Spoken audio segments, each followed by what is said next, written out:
cálida brisa en tu piel, fresca cascada.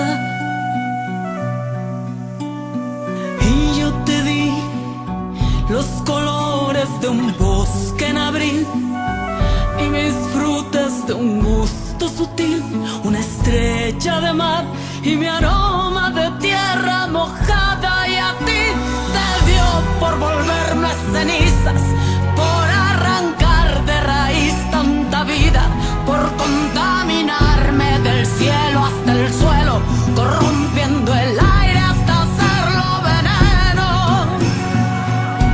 Y ahora te sorprendes con el trueno de mi voz,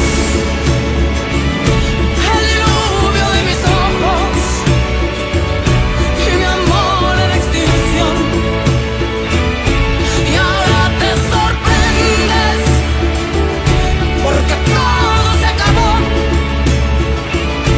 te sacude un terremoto. Ahora que te digo adiós,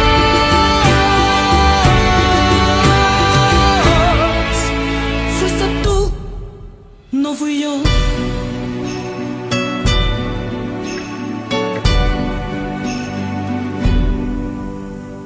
Pues yo te di una aurora para compartir, una estrella para pedir, un deseo para ti. No había nada que yo te negara.